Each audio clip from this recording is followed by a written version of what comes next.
মমতা ব্যানার্জি কোন দোকান থেকে শাড়ি কেনেন? কারা বানায় মুখ্যমন্ত্রীর নীল পাড় সাদা শাড়ি? কত টাকা দাম পড়ে এই শাড়িগুলোর? আপনিও কি কিনতে চান মুখ্যমন্ত্রীর মতন শাড়ি? দেখুন বিস্তারিত। বাংলার মুখ্যমন্ত্রী মমতা বন্দ্যোপাধ্যায় মানে দুধ সাদা শাড়ি সঙ্গে সরু নীল রঙের পাড়। এটাই তার সিগনেচার স্টাইল। দেশ হোক বা বিদেশ, সর্বত্র এই ধাঁচের শাড়িতেই তাকে দেখা যায়। যেদিন থেকে তিনি রাজনীতির ঝান্ডা হাতে নিয়েছেন সেদিন থেকেই তিনি এই বেশ ধারণ করেছেন, যা আজও তিনি আগলে রেখেছেন। এটাই তার ব্র্যান্ড, এটাই তার একমাত্র পরিচয়। অনেকেই মুখ্যমন্ত্রীর পরনে থাকা সাদা শাড়িটি কোথা থেকে আসে জানতে চান। মুখ্যমন্ত্রী ঠিক কোন দোকান থেকে কত টাকায় এই শাড়ি কেনেন তাও আমজনতার কৌতূহলের অংশ। আসলে তিনি বাংলার মুখ্যমন্ত্রী বলে কথা, তাকে নিয়ে তো সাধারণ মানুষের কৌতূহল থাকাটাই স্বাভাবিক।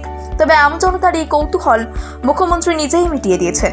তৃণমূল সুপ্রিমো নিজেই একবার জানিয়েছিলেন তিনি কোথা থেকে তার শাড়ি কেনেন। উত্তরে বাংলার নেত্রী যা জানিয়েছেন শুনলে ভিড়মি খাবেন।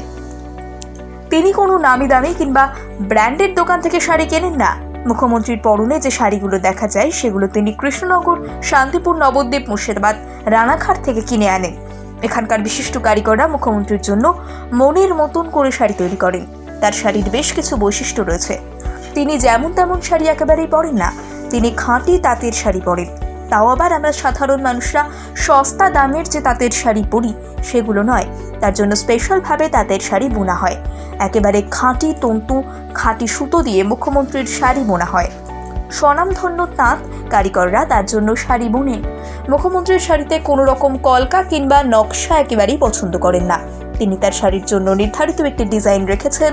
শাড়ি হবে দুধের মতো সাদা, পাড় হবে নীল, সেই পাড়ের ওপর থাকবে হালকা কিছু কাজ, আর আঁচল জুড়ে থাকবে ডোরা কাটা নীল সাদা দাগ।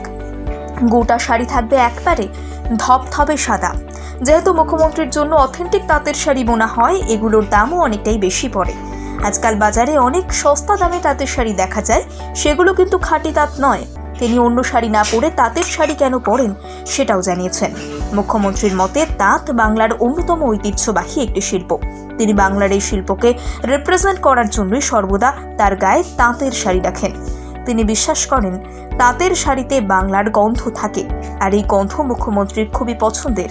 তাই মুখ্যমন্ত্রী হলেও ফ্যান্সি শাড়ি নয়, বাংলার তাঁতের শাড়িতেই তার মন আটকায়। মমতা ব্যানার্জি কোন দোকান থেকে শাড়ি কেনেন? কারা বানায় মুখ্যমন্ত্রীর নীল পাড় সাদা শাড়ি? কত টাকা দাম পড়ে এই শাড়িগুলোর?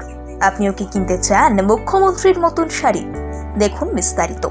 বাংলার মুখ্যমন্ত্রী মমতা বন্দ্যোপাধ্যায় মানে দুধ সাদা শাড়ি সঙ্গে সরু নীল রঙের পাড়। এটাই তার সিগনেচার স্টাইল।